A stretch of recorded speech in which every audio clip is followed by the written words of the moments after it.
नमस्ते।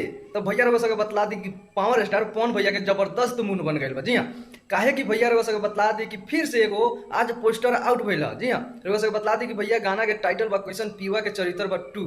जैसे में रउआ सबके बतला दी कि भैया 4-5 दिन हो गईल एगो गाना के पोस्टर आया रहे, जौना गाना के टाइटल रहे भैया एके ओढ़निया।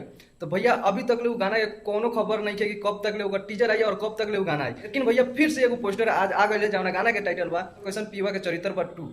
तो रउआ सबके हम बतलाम कि आखिर में गाना के लिख लेबा और गैले के बाद रउआ सब अगर हमारा चैनल पर नया बानी तो वीडियो के लाइक और चैनल के सब्सक्राइब जरूर कर दें भैया। अगर पावर स्टार पवन भैया के फैन बानी तो जरूर से जरूर चैनल के सब्सक्राइब कर दें। आगे रउआ सबके बतला दी भैया कि गाना के लिखले बानी शुभम मिश्रा जी और इस गाने को गाए हैं अपने पावर स्टार पवन भैया और इसमें म्यूजिक दिए हैं जो कि प्रियांशु सिंह। जी हाँ, और ये गाना सोलो है सिर्फ पावर स्टार पवन भैया गाए हैं। तो भैया एक गाना जो कि आप सबको देखने को मिलेगा वेव म्यूजिक पर भैया एक गाना आप सबको देखने को और सुनने को मिल जाएगा। तो भैया रउआ सबके बतला दी कि लमसम 10 दिन पहले भैया फोटो वायरल हो रहा है। जी हाँ, पावर स्टार पवन भैया के और उनके साथ में एक्ट्रेस रानी रही, जौन भैया हम बतले रही लोगों सबके कि एक गाना भैया नया आवे वाला बा, कुछ नया कमाल धमाल करे वाला बा। तो उहे भैया पावर स्टार पवन भैया के साथ में एक्ट्रेस बारी रानी, जौन की भैया गाना के टाइटल और कैसन पीवा के चरित्र बा 2। तो लोग को बतला दी कि 3 अक्टूबर के सुबह 6:30 पर रउआ सबके वेब म्यूजिक पर गाना देखे और सुने के मिल जाई। तो मिलत नहीं अगला वीडियो, तब तक नमस्कार।